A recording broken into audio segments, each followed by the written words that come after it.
Bonjour, ici le mystérieux marionnettiste en direct du Fantasticon. Je suis à jeun, mesdames, messieurs, à jeun. Ah! Ce contenu vous est présenté par Yel.tv, en partenariat avec Simple Malte. Bonjour, moi c'est Steph Dumais. J'ai une maison d'édition qui s'appelle Bloody Gore Comics. Je me spécialise dans l'horreur, fait que c'est des BD extrêmement graphiques. On va dans l'extrême. J'ai des créateurs d'un peu partout autour du monde. C'est beaucoup de mes BD à moi que j'écris, j'illustre, mais j'ai aussi des faits depuis que je suis tout petit, je dessine. Au secondaire, je faisais des fanzines. Puis avec le temps, ben, à un moment donné, j'ai commencé à me faire publier un peu par-ci, par-là. Le truc le plus haut profil que j'ai fait, c'est j'ai contribué des numéros de Tales of the TMNT pour Mirage. Ça c'est un petit boost qui m'a aidé. Mon premier roman graphique, c'était Club Zero G, qui est un livre par Douglas Rushkoff. Ça, c'est un autre coup d'envoi que j'ai eu en 2004. Puis, j'ai jamais arrêté. J'ai toujours continué. Le type d'horreur que j'aime, on le voit dans mes dessins, là, c'est tout ce qui est graphique. Là. Je suis pas un fan de tant de trucs psychologiques. Moi, j'aime ça voir des trips, puis du body horror, des effets spéciaux. C'est ça que j'aime beaucoup. Là. C'est beaucoup 18 ans et plus parce que j'ai certaines BD qui ont un côté plus érotique. Il y a des trucs qui sont... J'en ai qui sont public plus général, je dirais, mais il y en a beaucoup de titres que c'est ça. Je me donne pas de limite. Là. Battery du créateur espagnol que je publie, lui, c'est vraiment une fusion d'horreur et d'érotique. C'est pas des activités de chambre à coucher que je recommanderais qu'il y a là-dedans. On peut me trouver sous Bloody Gore Comics, comics avec un X. J'ai une boutique, bloodygorecomics.com. J'ai sur Facebook, Instagram, tous les réseaux sociaux. Moi, c'est Alexandre, connu en ligne comme Old Man Chandits. Moi, je suis illustrateur, graphiste et je commence à vivre comme BDiste aussi. Depuis l'année passée, je commence à mettre mes histoires en BD là, ici au Canada. J'ai commencé jeune, j'ai toujours dessiné, je travaille comme illustrateur, mais là, je commence à faire mes propres histoires, pas des autres personnes. Je travaille beaucoup pour les compagnies de jeux de rôle, comme pas Dungeon Dragon, mais des compagnies en Europe qui s'appellent N-Word. J'ai une compagnie des États-Unis, petits studios qui font des Kickstarter pour lancer les livres, les suppléments de Dungeon Dragon et tout ça. Et j'ai fait l'illustration et des mises en page des livres comme Old Man Chandits, @Old Man Chandits, sur Instagram, Facebook, plein de médias sociaux, j'ai partout en ligne. J'ai même un channel YouTube, mais c'est en portugais, donc je pense que personne ne va pas être trop intéressé. Je suis Vino et ça c'est... Vinette. Et nous, tous ensemble, nous sommes les Power Rangers. Et oui, bienvenue. J'espère qu'il va y avoir du montage là-dessus. Vous savez, moi, je suis marionnettiste, fisteur professionnel depuis des années. Ça fait maintenant 8 ans que je fiste. J'aime fister dans le vent, à la maison, en famille, dans les mariages. Je fais également des spectacles pour enfants, oui, dans les paroisses. Vous pouvez me voir partout faire des marionnettes vulgaires. C'est sur Twitch que je fais mon spectacle humoristique de marionnettes, mesdames et messieurs. Et ce, depuis 2020 environ, que les marionnettes existent sur la chaîne Twitch d'Elvino Movies, tous les soirs 20h. C'est un petit peu vulgaire. C'est de l'humour salé, de l'humour noir, de l'humour punk. On fait pas ça pour les doux, non. Vous savez, j'adore avoir un micro comme ça, je me sens comme un crooner. Et lorsque vous avez un micro comme ça, tenez-le comme ça ici. Mettez-le devant votre bouche et parlez fort. Est-ce que le son est bon? J'ai arrêté de consommer drogue, alcool et cigarettes. Et pour m'occuper les doigts, je me suis mis à fabriquer des marionnettes parce que j'adore Jim Henson et ses marionnettes, les mopettes, labyrinthes, etc. Et là, je me suis inspiré de lui et à coudre et apprendre à faire des marionnettes sur YouTube en regardant des vidéos tutoriels.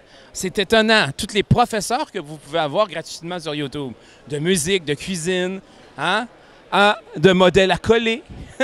On peut tout avoir ça sur YouTube. Donc, j'ai appris la base et après, je me suis débrouillé et j'ai fait des belles marionnettes.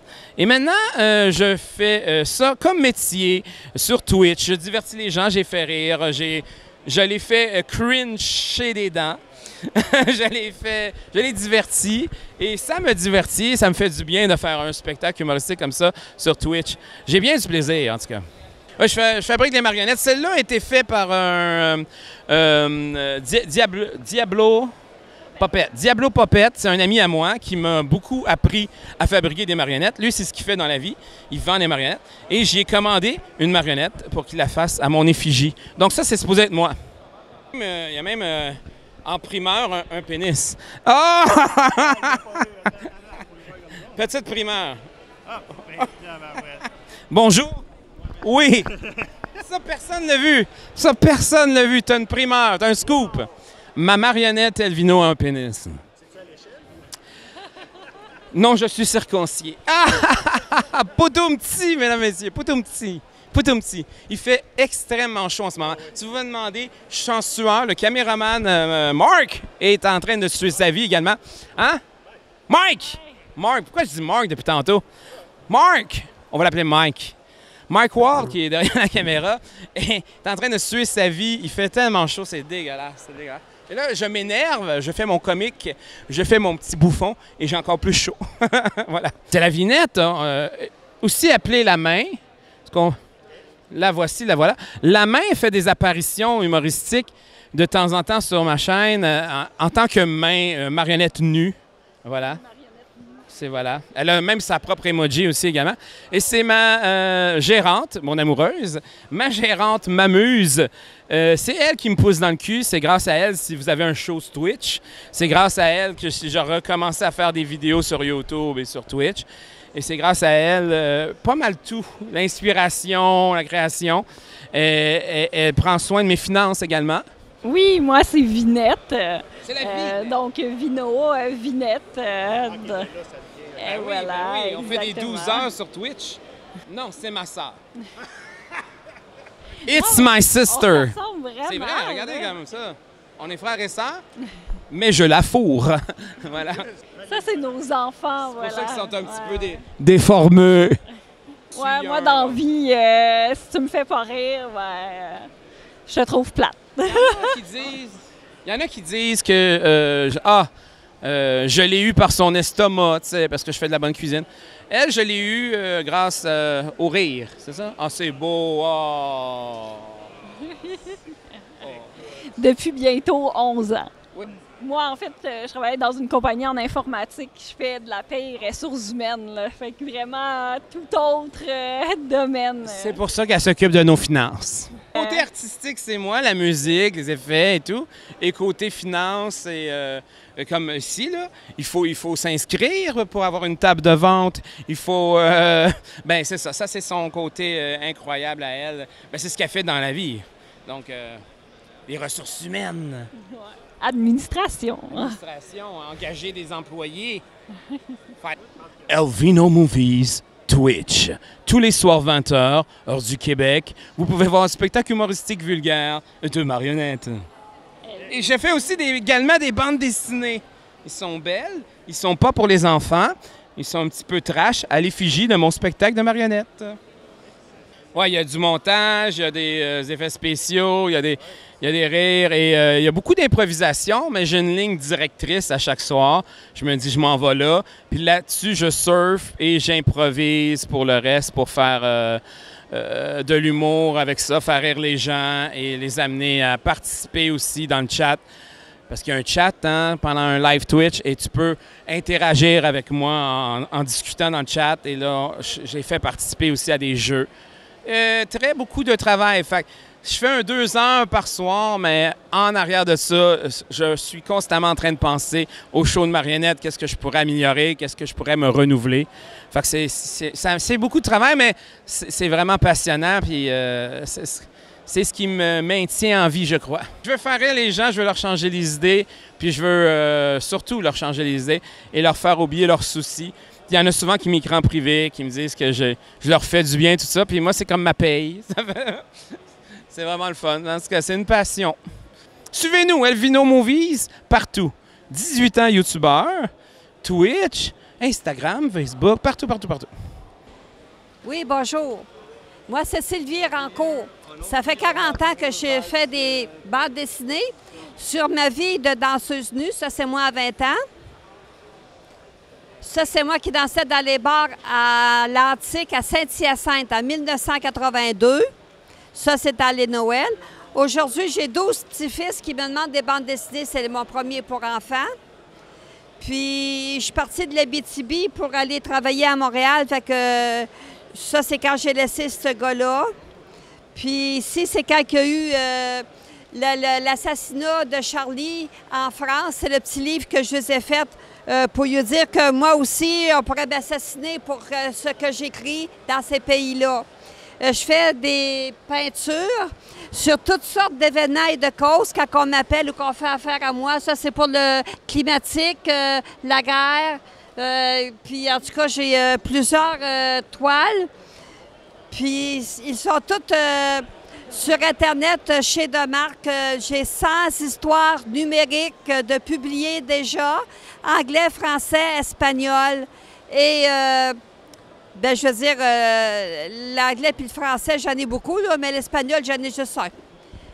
Puis, c'est ça, là. Ça fait 30 ans que je garde des bébés et je commence cette année puisque je suis recrutée et que tous mes bébés sont à l'école. Et voilà. Et là, on va entendre parler de Mélodie parce que je suis en train de recommencer mes éditions. J'ai 100 livres d'écrits et pas dessinés et je travaille là-dessus. Je travaille pour les publier anglais-français. Puis, je continue à faire des expositions de partout. Partout ce qu'on m'invite, j'y vais. Ça vous fait une toile pour un événement. Et cette toile-là, je suis rendue à mon 3e livre de peinture vendu sur Internet par Demarque. Je vous remercie beaucoup. Mon nom est Rosaire Fontaine. Je suis le fondateur et co-organisateur du Fantasticon qui a commencé originalement à Longueuil, à la place des Aulniers. On est à notre 18e événement. Nos premiers étaient à Longueuil, à la place des Aulniers. Ensuite, on a déménagé nos opérations à Montréal. On a fait 4 ou 5 événements au Collège André Grasset. Puis depuis 3 ou 4 ans, on est installé à La Chute. Certains de nos événements ont eu lieu sous les toits permanents du marché aux puces. Et pour la 2e fois, on est installé ici aujourd'hui, 22 juin, à l'Aréna Kevin Lowe de La Chute. En gros, le Fantasticon, la façon qu'il a été conçu, j'ai vraiment développé l'événement autour des sujets qui me fascinent en tant que collectionneur. Moi, je collectionne depuis plus de 35 ans les comic books en anglais, les bandes dessinées héritage avec lesquelles j'ai grandi. Je suis un des auteurs qui a publié le livre « Le guide des comics héritage » en 2010 avec 3 partenaires. Et puis, je collectionne la bande dessinée depuis mon enfance, les comics en anglais depuis 1989, les cartes non-sport, les jouets anciens. Je collectionne ça depuis une trentaine d'années. Alors, j'avais le goût de faire J'assistais régulièrement au Comic-Con de Montréal. Puis, graduellement, de plus en plus, je voyais les vendeurs de jouets anciens puis de comic books disparaître pour être remplacés par des vendeurs de trucs plus modernes, dans le genre comme des Funko Pop ou des Pokémon ou toutes sortes de choses comme ça qui ne m'intéressent pas. Alors, j'ai voulu faire une forme de retour aux sources en fondant le Fantasticon. Et puis, c'est plus petit, il y a moins de monde. Mais les gens qui viennent, c'est vraiment des passionnés, des gens qui s'intéressent, puis qui vont venir, puis qui vont être heureux de magasiner dans une ambiance pas trop peuplée, sans se marcher sur les pieds, puis avec leur liste de recherche.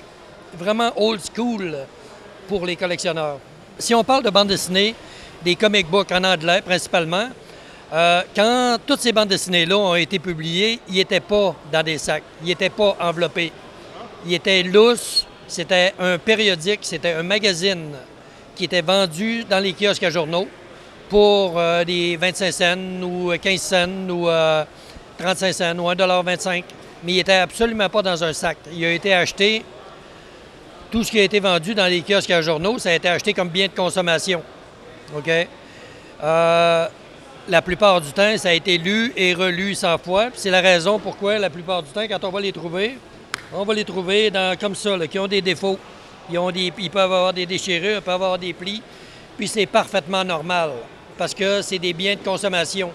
Ça a été lu, puis les sacs, souvent un comic comme ça, qui peut dater de 1945 ou 1950, ça a été mis dans un sac pour la première fois, peut-être juste en 1995. Le comic avait peut-être déjà 50 ans quand il a été mis dans un sac pour la première fois, pour être préservé. Le reste de son existence, pendant quelques mois, il était sur les tablettes d'un jeune passionné de lecture. Et puis, éventuellement, ça a été foutu dans une boîte.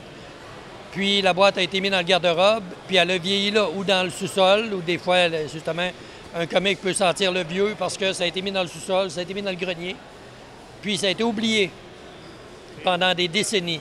Plus on voit, si on regarde des comic books, puis on voit le prix sur la couverture, 10 cents, 15 cents, 20 cents, puis que c'est des comics à grand-papa ou à mon arrière-grand-père, informez-vous avant de disposer de ça parce que des fois, vous pouvez avoir une valeur très impressionnante. Le sac, le carton, ça vaut 25 sous. C'est votre comic qui n'est pas dans un sac puis un carton, qui n'a pas de sac ni de carton qui peut faire toute la différence de valeur. Le sac puis le carton, il ne coûte rien. Dans n'importe quelle boutique spécialisée, vous pouvez acheter ces biens-là. Mais il faut les préserver. Il y a des comics comme Action Comics numéro 1 qui a été vendu sur Heritage.